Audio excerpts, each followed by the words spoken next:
बिस्मिल्लाहिर्रहमानिर्रहीम अस्सलाम वालेकुम। आई एम ख्वाजा मोहसिन इनाम। इस लेक्चर में हम बात करेंगे मैथमेटिकल इंडक्शन की। Let's start. स्टूडेंट्स, हमारा टॉपिक है how to test a mathematical statement और प्रोपोजिशन, यानी किसी मैथमेटिकल स्टेटमेंट या प्रोपोजिशन को किस तरह टेस्ट किया जाता है। स्टूडेंट्स, आपके ज़हन में पहला सवाल आना चाहिए कि मैथमेटिकल स्टेटमेंट या प्रोपोजिशन कहते किसे हैं। स्टूडेंट्स, आसान अल्फाज में ऐसा मैथमेटिकल आइडिया, ओपिनियन या प्रोपोज्ड फार्मूला जो या तो ट्रू हो या फॉल्स हो, मैथमेटिकल स्टेटमेंट या मैथमेटिकल प्रोपोजिशन कहलाता है। मैथमेटिकल स्टेटमेंट में दो बातों का होना जरूरी है। पहली बात, वो किसी मैथमेटिकल कंसेप्ट से मुताल्लिक हो, और दूसरी बात, वो या तो ट्रू हो या फॉल्स हो। मिसाल के तौर पर मैं कहता हूं पाई is a rational number.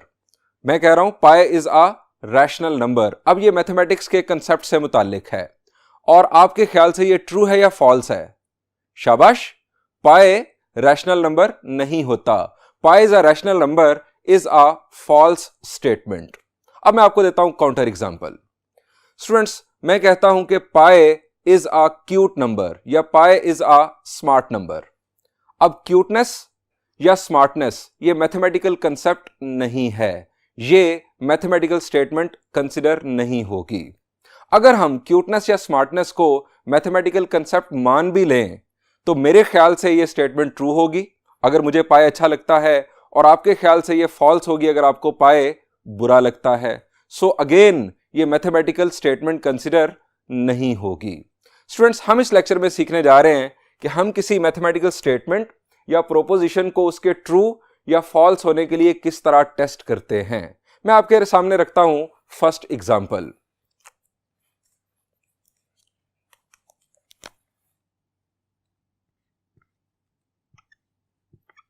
Three raise to power n is an even integer if n belongs to set of natural numbers, और set of natural numbers को हम set of positive integers भी कह सकते हैं, जिसे हम इस तरह से रिप्रेजेंट करते हैं। स्टूडेंट्स, ये है एक मैथमेटिकल स्टेटमेंट। ये कह रही है कि 3 रेज़ टू पावर n का जो रिजल्ट आएगा, इस एक्सप्रेशन का जो रिजल्ट आएगा, वो हमेशा इवन इंटीजर होगा अगर n का ताल्लुक सेट ऑफ नेचुरल नंबर से हो। हमने इसे टेस्ट करना है कि ये स्टेटमेंट ट्रू है या फॉल्स है। अब स्टूडेंट्स, आपके ख्याल से इसे किस तरह टेस्ट किया जा सकता है? शाबाश, n जो है ये इसमें इनपुट है, और n का ताल्लुक किससे है? सेट ऑफ नेचुरल नंबर से। तो आपके जहन में आइडिया आया होगा कि हम n को डिफरेंट वैल्यूज देकर देख लेते हैं कि क्या कि 3 raise to power n even integer आता है या नहीं। अब पहला नेचुरल नंबर, वहीं से स्टार्ट ले लेते हैं। पहला नेचुरल नंबर कौन सा होता है, या पहला positive integer? The answer is 1। n की जगह पर जब हम 1 पुट करेंगे तो 3 raise to power 1, 3 raise to power 1 3 ही आ जाएगा। 3 क्या इवन इंटीजर होता है? The answer is no. ये स्टेटमेंट फॉल्स है। सो यहां पर हम लिखेंगे फॉल्स। हमें कहा गया था कि 3 raise to power n even integer होता है तमाम नेचुरल नंबर्स के लिए, तो पहले नेचुरल नंबर पर ही यह बात गलत साबित होगी। हम कहेंगे कि यह स्टेटमेंट फॉल्स है। Number 2, 1 + 2 + 3 + n। स्टूडेंट्स, ये क्या है? शाबाश जी, ये एक सीरीज है। और ये किस टाइप की सीरीज है? ये नेचुरल नंबर्स से बनने वाली सीरीज है। ये फर्स्ट n नेचुरल नंबर्स का सम यहां पर रिप्रेजेंट किया जा रहा है। ये है इसकी nth टर्म। इस सीरीज के सम का प्रोपोज्ड फार्मूला कुछ इस तरह से है।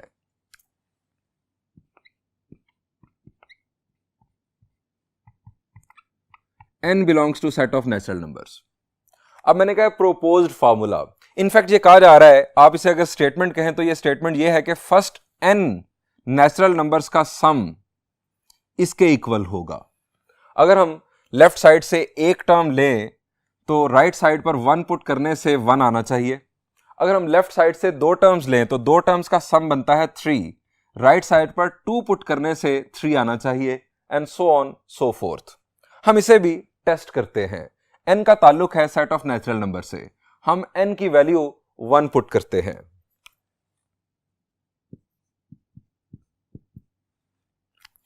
n की वैल्यू 1 का मतलब लेफ्ट साइड के लिए कि हम लेंगे एक टर्म, और राइट साइड पर n की जगह पर 1 पुट करते हैं। 1 square minus 1 plus 1, minus 1 plus 1 के साथ cancel, 1 is equal to 1 square. This is true. क्या हम इस स्टेटमेंट को कह दें कि यह ट्रू है? The answer is no. हमें तमाम नेचुरल नंबर्स के लिए इसे टेस्ट करना होगा। हम आगे बढ़ते हैं, n की वैल्यू 2 पुट करते हैं। n की वैल्यू 2 पुट करने का मतलब लेफ्ट साइड से हम 2 टर्म्स लेंगे। 1 plus 2, 1 plus 2 is equal to 3। Right side पर 2 पुट करने से 3 आना चाहिए। 2 का square 4, 4 minus 2 is 2, 2 plus 1 is 3। This is again true. n की वैल्यू 3।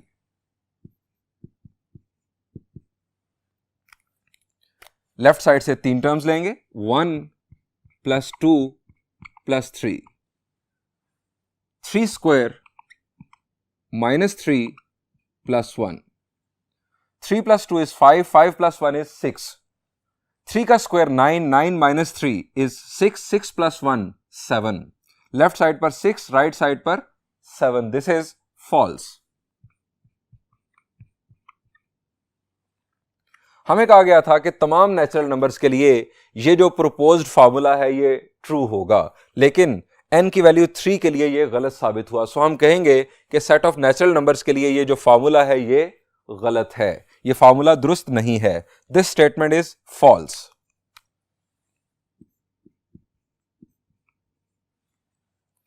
बढ़ते हैं थर्ड एग्जाम्पल की जानिब।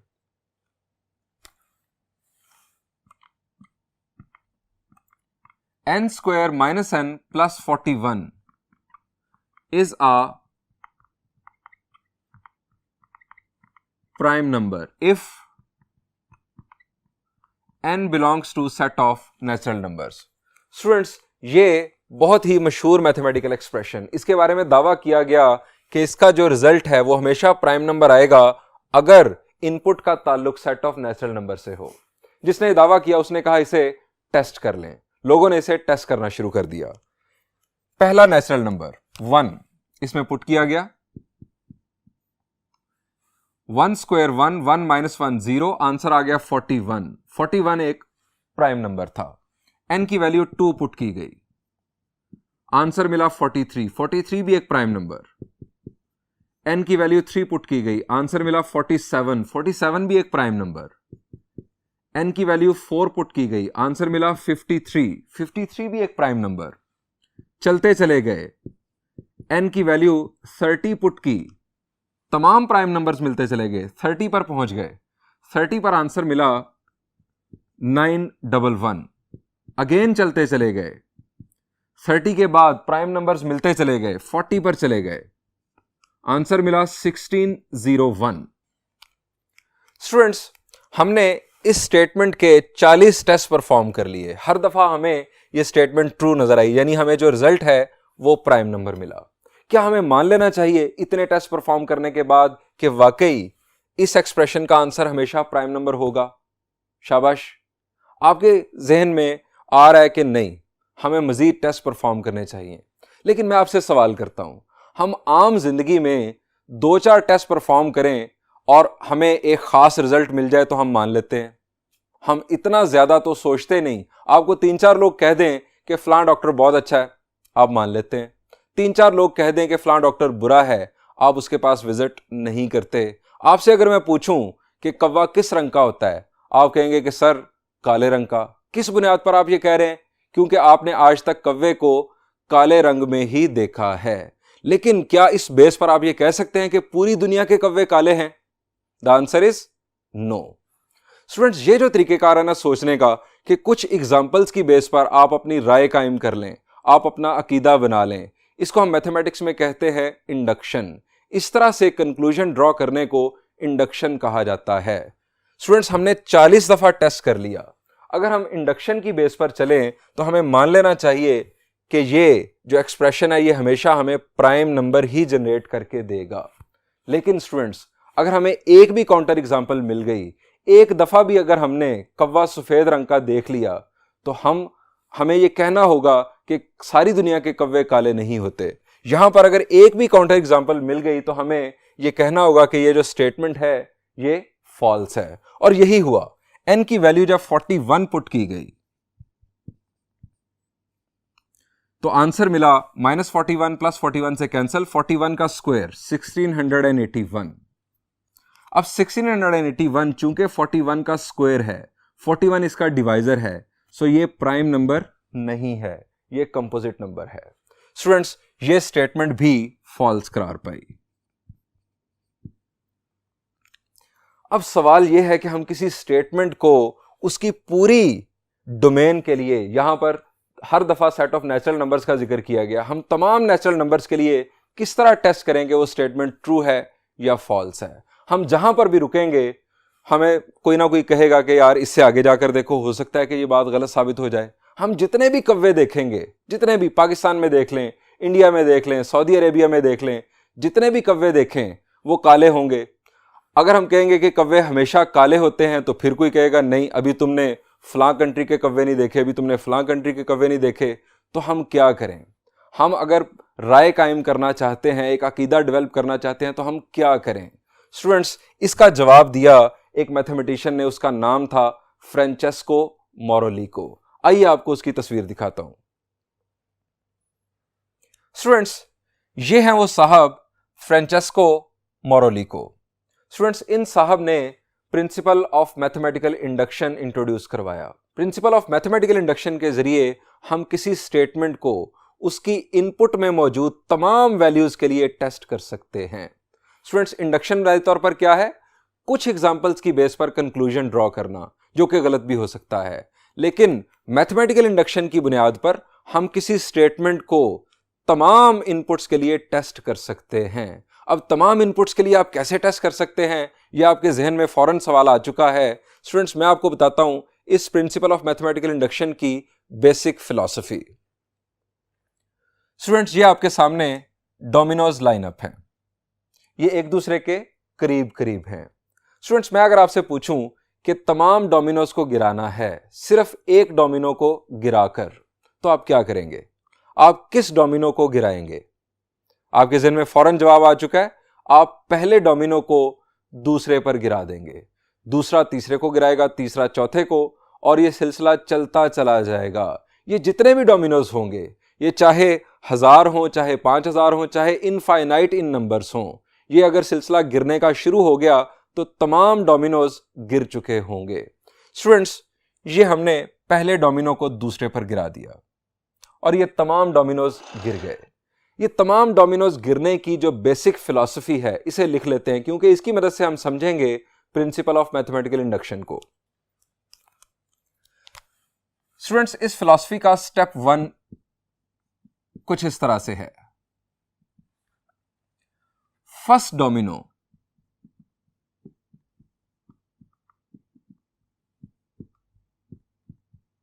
Should fall. बहुत जरूरी है। आप जरा दोबारा देखें ये डोमिनोज लाइनअप। अगर मैं पहले की बजाय बीच में से किसी एक डोमिनो को उससे अगले डोमिनो पर गिराता हूं तो क्या होगा कि उसके बाद वाले सारे डोमिनोज गिर जाएंगे, लेकिन उससे पहले वाले डोमिनोज नहीं गिरेंगे। सो सारे डोमिनोज को गिराने के लिए जरूरी है कि पहला डोमिनो गिराया जाए। दूसरी चीज, स्टेप 2,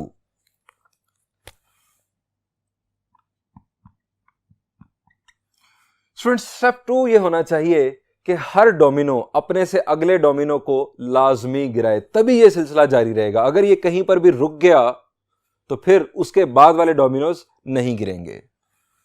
यानी हम लिखेंगे when any domino falls it must cause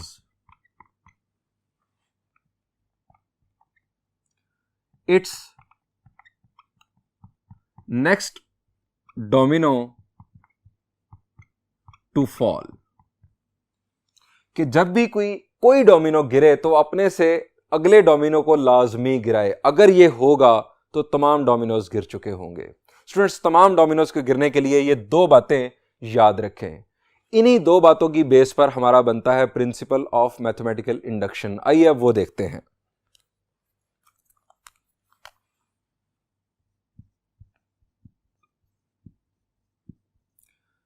principle of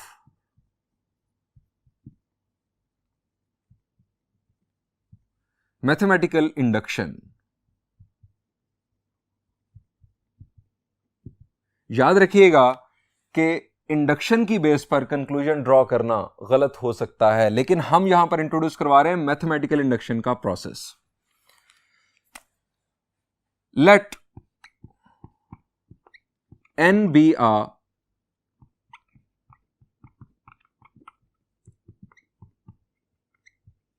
positive integer and Sn be a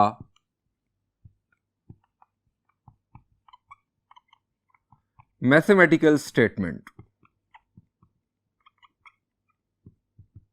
ये कोई प्रोपोज्ड फार्मूला भी हो सकता है।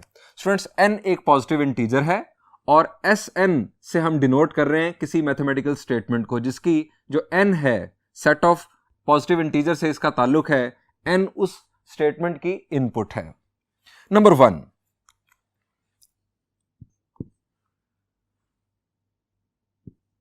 S of 1 is true, यानी आप उस स्टेटमेंट में n की जगह पर 1 पुट करें और आपको जो आंसर मिले वो ट्रू हो। S of 1 is true, that is to say S of n is true if n is equal to 1. And number 2, S of k plus 1 is true whenever S of k is true, where k belongs to set of positive integers. Then S of n is true for all positive integers n. Students, दोबारा से इन दो steps को देखते हैं। तमाम Domino's के गिरने के लिए क्या जरूरी है कि पहला डोमिनो गिरे, और दूसरी बात, जब भी कोई डोमिनो गिरे वो अपने से अगले डोमिनो को लाजमी गिराए, तो तमाम डोमिनोज गिर चुके होंगे। स्टूडेंट्स, किसी स्टेटमेंट के अपने पूरे सेट ऑफ इनपुट्स के लिए ट्रू होने का मतलब यह है कि स्टेटमेंट जो है वो 1 पर ट्रू हो, यानी फर्स्ट डोमिनो गिरे, ये वही बात, 1 के लिए वो स्टेटमेंट ट्रू हो। और दूसरी बात, अगर हम फर्ज करें कि वो स्टेटमेंट S of k कोई भी पॉजिटिव इंटीजर है, जैसे कोई भी डोमिनो, अगर वो स्टेटमेंट k के लिए ट्रू अगर हम फर्ज करें, उसकी बेस पर अगर वो स्टेटमेंट k plus 1 के लिए भी ट्रू हो, तो हमें ये मानना होगा कि वो स्टेटमेंट तमाम पॉजिटिव इंटीजर्स के लिए ट्रू होगी। यानी अगर पहला डोमिनो गिर गया और जब कोई भी डोमिनो गिरा उसने अपने अगले डोमिनो को गिरा दिया, तो हमें मानना होगा कि तमाम डोमिनोज गिर चुके।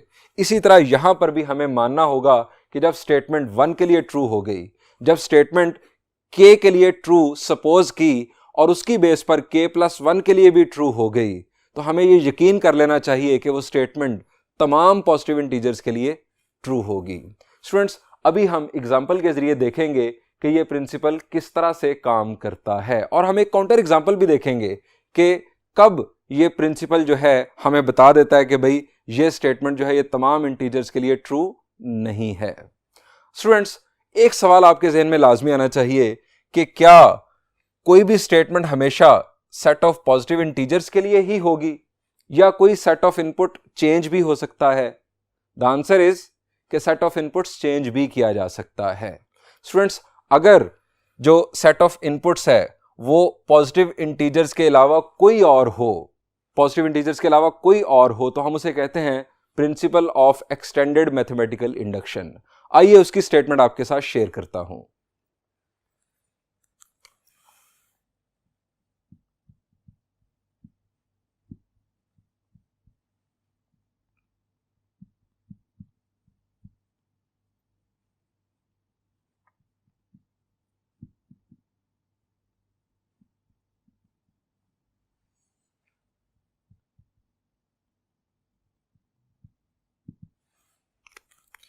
स्टूडेंट्स, यहां पर हमने n को कंसीडर किया कि वो पॉजिटिव इंटीजर है।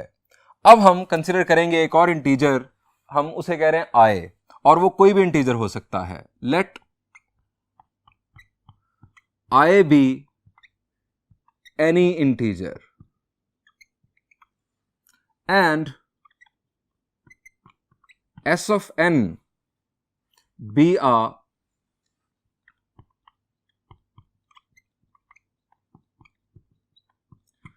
mathematical statement. Number 1, s of I is true. I अब कोई भी इंटीजर है, यानी पहले हम स्टार्ट जो ले रहे थे वो 1 से ले रहे थे, यानी इनपुट पहली जो हमारी होती थी वो 1 थी। अब I कोई भी इंटीजर है, वहां से स्टार्ट हो रहा है हमारी इनपुट का। s of I is true, that is to say s of n is true when n is equal to I. I कोई भी इंटीजर है। And number 2, students, same, s of k plus 1 is true whenever s of k is true, where k क्या है? k greater than or equal to I. k का start I से है और ये जा रहा है towards positive infinity. Then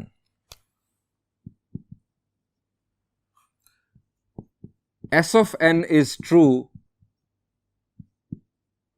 for all integers n greater than or equal to I. Students, एक बात याद रखिएगा कि प्रिंसिपल ऑफ मैथमेटिकल इंडक्शन का इस्तेमाल आप उन स्टेटमेंट्स को टेस्ट करने के लिए करेंगे कि जिनकी इनपुट्स का स्टार्ट 1 से हो रहा होगा, 1 से टूवर्ड्स पॉजिटिव इंफिनिटी। आप n की जगह पर 1 पुट करेंगे पहली कंडीशन के लिए, और अगर सेट ऑफ इनपुट्स का स्टार्ट अदर देन 1 किसी और इंटीजर से स्टार्ट ले रहा हो तो आप principle of extended mathematical induction use करेंगे। I वो कोई भी इंटीजर है जहां से सेट ऑफ इनपुट्स का स्टार्ट हो रहा होगा। दूसरी कंडीशन बिल्कुल सेम है, सिवाय इसके कि k का ताल्लुक यहां पर सेट ऑफ पॉजिटिव इंटीजर से है और यहां पर जो है वो k ग्रेटर देन और इक्वल टू I कंसीडर होगा। स्टूडेंट्स, एक और बात याद रखें कि ये दोनों प्रिंसिपल्स फार्मूलाज या स्टेटमेंट्स को ड्राइव करने के लिए नहीं हैं, ये फार्मूलाज को टेस्ट करने के लिए यूज किए जाते हैं। आइए अब एक प्रॉब्लम सॉल्व करते हैं प्रिंसिपल ऑफ मैथमेटिकल इंडक्शन की मदद से।